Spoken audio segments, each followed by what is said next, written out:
Bonjour Bruno Gollnisch. Bonjour. Vous êtes de retour d'un assez long séjour en Chine. Vous nous en parlerez si vous le voulez bien un peu plus tard.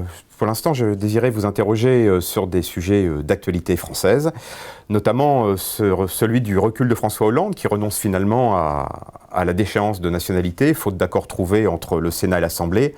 Alors est-ce selon vous un échec du chef de l'État, du gouvernement, de la gauche, de la droite ? Oui, c'est un échec, je crois, de toute la classe politique. Parce que tout le monde a joué à poker menteur dans cette affaire. S'agissant d'une réforme qui n'avait aucunement besoin de passer par une révision constitutionnelle, la déchéance de la nationalité existait déjà dans notre droit civil, et je crois d'ailleurs qu'il était regrettable de vouloir la limiter au seul crime de terrorisme.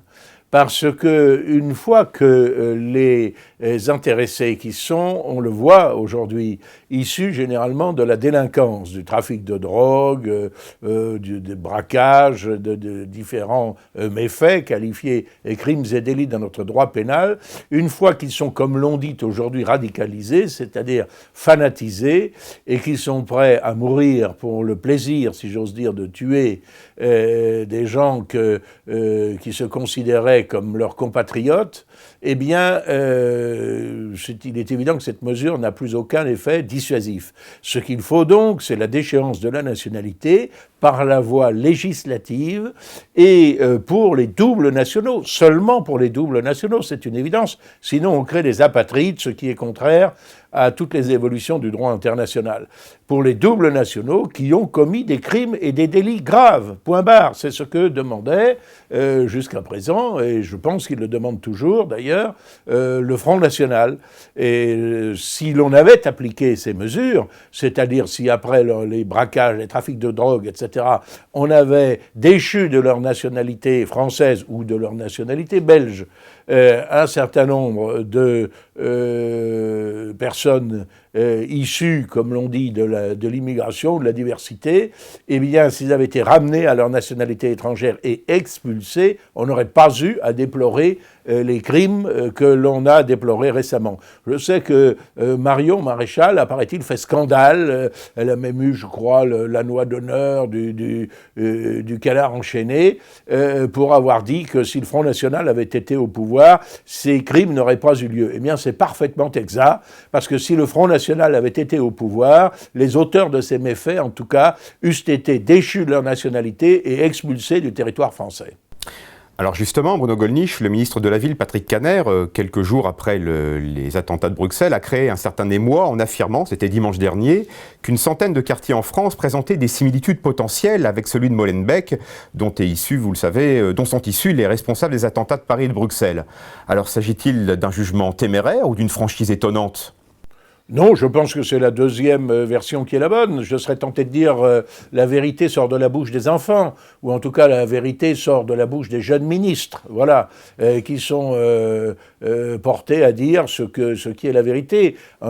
C'est-à-dire qu'il y a un certain nombre de quartiers. Alors on dit que ce sont des ghettos, mais ce ne sont pas les Français qui ont mis les personnes issues de l'immigration dans des ghettos. Ces ghettos, d'ailleurs, on s'en est aperçu lors des émeutes qui ont eu lieu il y a quelques années, après que deux jeunes gens fuyant la police se soient réfugiés dans un transformateur électrique et en soient morts, accident qui ne justifiait aucunement ces émeutes. On s'est aperçu qu'il y a eu près de 600 locaux publics qui ont été détruits dans ces banlieues, qui étaient les centres sociaux, qui étaient les dispensaires, qui étaient les écoles maternelles, qui étaient les médiathèques. C'est dire que la République avait consenti des efforts considérables. Mais naturellement, les gens se groupent par affinité. Et quand ils se groupent par affinité et qu'ils ne s'intègrent pas à la société d'accueil, eh bien cela donne évidemment des situations explosives où la délinquance règne en maîtresse, peut-on dire, et à partir de ce moment-là, c'est un terreau, évidemment, qui peut être récupéré par des des islamistes, par des fanatiques. Par conséquent, ce qu'a dit le ministre est parfaitement banal. Cela vérifie, hélas, une des prévisions du Front National et de Jean-Marie Le Pen depuis des décennies. Mais je crains que l'histoire ne nous rende justice un peu tard. L'actualité de ces derniers jours, de ces dernières semaines même, ce sont aussi les affaires de pédophilie qui ont ressurgi dans l'Église, avec les accusations à l'encontre de Monseigneur Barbarin, évêque de Lyon, une ville chère à votre cœur, certains l'accusant de ne pas avoir dénoncé des actes dont il aurait eu connaissance. Alors, ce sont des attaques justifiées ou une cabale indigne contre l'Église, selon vous ? Je ne suis pas l'avocat de Monseigneur Barbarin, qui d'ailleurs, je crois, s'est laissé aller à un jugement téméraire au sujet du Front National. Mais je pense que cette affaire est tout à fait emblématique de la façon dont l'information est traitée en France. De quoi s'agit-il ? Il s'agit de rumeurs, car il n'y a eu aucune plainte pénale de déposée. À l'encontre d'un prêtre lyonnais, qui a reconnu d'ailleurs des actes indécents à l'égard d'enfants. C'est évidemment extrêmement grave. Ces faits remontent aux années 80. Il a été par conséquent déplacé de sa paroisse, envoyé à la campagne, par non pas le prédécesseur du cardinal Barbarin, mais le prédécesseur du prédécesseur du prédécesseur, c'est-à-dire le cardinal de Courtrai, que j'ai d'ailleurs également connu. Bon, c'est une affaire très grave, c'est une affaire très triste, naturellement. Il n'y a eu, semble-t-il, en tout cas ça n'est pas prétendu, aucune récidive depuis 91, c'est-à-dire depuis 25 ans. Et aujourd'hui, certains, dont je peux comprendre s'il s'agit des victimes qui aient été traumatisées par cette affaire, portent plainte contre le cardinal archevêque de Lyon, qui n'est évidemment pour rien dans cette affaire, et même d'ailleurs contre, pourquoi s'arrêter en si bon chemin, contre la Congrégation pour la doctrine de la foi à Rome, que sais-je encore. Alors, que les choses soient claires, ce n'est pas parce que j'essaie d'être catholique que je suis partial en faveur du clergé. Je considère que ces affaires sont abominables, qu'elles sont extrêmement tristes, qu'elles le sont d'autant plus qu'évidemment elles jettent l'opprobre sur des dizaines de milliers de prêtres qui ont fait le sacrifice de leur vie pour porter le témoignage d'amour du message du Christ. Bon, c'est évidemment très grave, c'est évidemment très triste, mais qu'on ne vienne pas me dire que cela jette l'opprobre sur la totalité du clergé, comme on essaie de le faire croire, et encore hier, d'ailleurs sur France 2, de façon absolument répétitive, avec des techniques absolument détestables, comme ces intrusions en caméra cachée de la part de gens qui ne veulent pas parler. S'ils ne veulent pas parler, c'est leur droit de ne rien dire, bien sûr. Et ces méthodes sont des méthodes, je n'allais pas dire de flics, parce que la police ne les utilise d'ailleurs pas. Si elle les utilisait, les informations qu'elle recueillerait seraient considérées comme irrecevables par les magistrats. Ce sont des méthodes de flicage de bas étage que pratique de façon tout à fait impudique la télévision officielle. Je suis très choqué par la disparité qu'il y a. Ces affaires criminelles doivent être dénoncées, elles doivent être jugées, encore que, dans le cas d'espèce, il n'y a pas eu de plainte pénale déposée ni par les familles, ni par les victimes. Or, je vous rappelle que dans les affaires de pédophilie, les victimes voient la prescription des crimes en question repoussée de 20 années après leur majorité. Alors, j'ai entendu, j'ai lu que l'un d'entre eux disait « Ah oui, mais c'est pas assez, parce que comme si, à 38 ans, 18 ans de l'âge de la majorité plus 20 ans, on ne savait pas encore très bien ce que l'on voulait. Ça n'est pas sérieux, surtout quand on compare avec ce que nous a dit Madame Najat Vallaud-Belkacem. C'est-à-dire que rien que cette année, il y a eu 27 cas de révocation dans l'éducation nationale. Et il y a eu des cas dans l'éducation nationale, qui fait scandale aussi, où des faits qui étaient avérés, puisqu'ils avaient donné lieu contrairement à ce qui est reproché à cet ecclésiastique lyonnais, qui avait donné lieu à des condamnations pénales et qui cependant n'ont pas été prises en compte par l'Éducation nationale, dont les commissions ont à l'unanimité maintenu un directeur d'école en fonction, notamment à Grenoble, où il a récidivé. Alors ces affaires sont des affaires pénibles, sont des affaires douloureuses, sont des affaires délictueuses, voire criminelles. Elles doivent être jugées comme telles, mais il n'y a aucune raison de jeter l'opprobre sur le clergé en particulier, surtout quand on se montre si pudique à l'égard d'autres corporations. Alors beaucoup de chrétiens se sont aussi émus du peu d'écho suscité par le très sanglant attentat islamiste commis au Pakistan à Lahore le dimanche de Pâques, dans un parc fréquenté par des familles chrétiennes. Un exemple également du deux poids deux mesures dans l'émotion médiatique ? Ah oui, tout à fait, oui, c'est sûr. C'est sûr que c'est une affaire d'attouchement remontant à 25 ans, ça fait la une des journaux télévisés depuis maintenant des semaines. Bon, en revanche, cet attentat abominable qui a coûté la vie à 72 personnes, qui en a grièvement blessé, mutilé, estropié à vie 350 autres, une bombe qui a été déposée le jour de Pâques, le jour où les chrétiens fêtent la résurrection et l'espérance, près d'une aire de jeu d'enfants devant l'église de Lahore, je dois dire que ça a fait quelques lignes dans la presse et ça a suscité beaucoup moins d'émotions dans les journaux, aussi bien de la presse écrite que audiovisuelle. Je dois dire que tout ça me stupéfie quand même. Mes capacités d'indignation avec l'âge ont tendance à s'émousser, mais je crois que cette indifférence du monde occidental et du monde chrétien en particulier, mais sommes-nous encore, si peu que ce soit, imprégnés de christianisme? J'étais assez effaré de constater que le vendredi saint, qui est quand même le jour où l'on commémore la crucifixion de Jésus, il n'y a eu pratiquement aucune référence à cela dans la plupart des médias qui nous informent cependant de façon très régulière de l'ouverture du Ramadan, de la fête de l'Aïd, etc. Très bien d'ailleurs qu'on soit informé du Ramadan, ce serait bien aussi peut-être qu'on soit un petit peu informé sur les quelques grands épisodes qui marquent l'année chrétienne. Et surtout de la situation de ces malheureux chrétiens, notamment du Pakistan. Je rappelle que le Pakistan, c'est un État qui est officiellement musulman, mais où les minorités chrétiennes sont extrêmement maltraitées, persécutées dans l'indifférence générale. Je veux rappeler aussi le cas de Asia Bibi, qui était toujours sous le coup d'une extravagante condamnation à mort pour blasphème, sur dénonciation de ses voisins. Ce sont des pratiques qui devraient susciter l'indignation générale, et pas seulement d'ailleurs celle des croyants.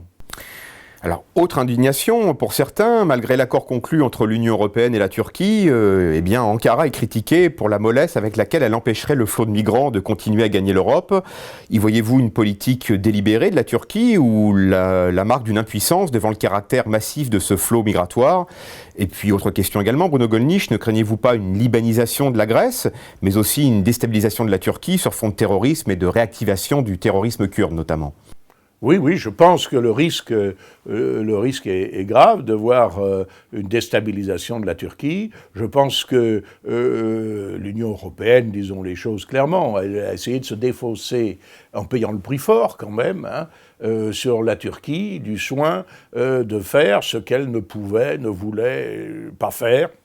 C'est-à-dire protéger ses frontières, c'est-à-dire renvoyer dans leur foyer les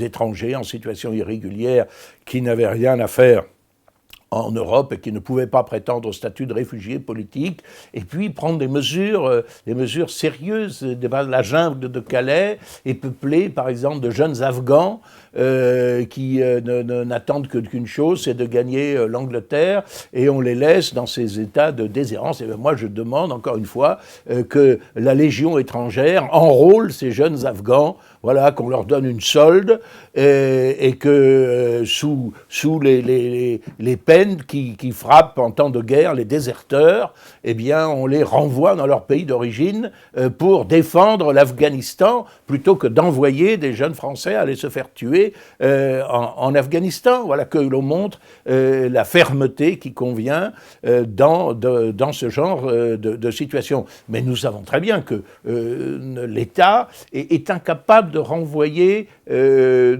physiquement une seule famille ou une seule personne dès lors que l'intéressé a décidé de se rouler par terre, de hurler dans l'aéroport, etc.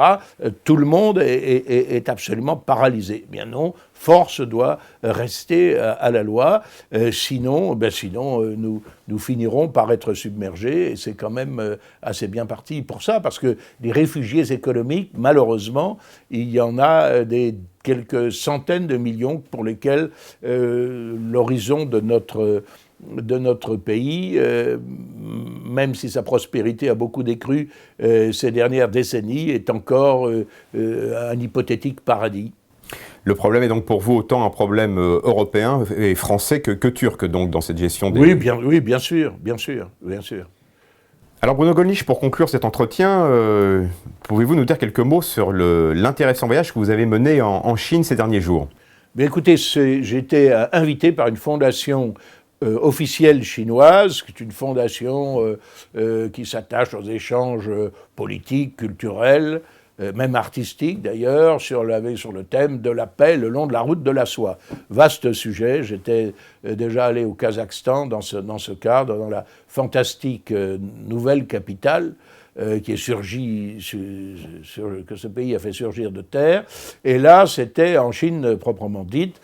Je dois dire qu'avec mon collègue Philippe de Winter, député flamand, très proche des nôtres, puisque le Vlaams Belang est un mouvement qui nous est allié depuis longtemps, également sur le plan parlementaire, et une charmante sénatrice de la même couleur politique, flamande également, nous avons été reçus là-bas comme des ministres. Nous avons rencontré le vice-premier ministre et tout son entourage, qui nous ont longuement parlé, notamment d'ailleurs des problèmes du terrorisme qui préoccupent aussi la Chine, qui, comme chacun sait, est une minorité musulmane.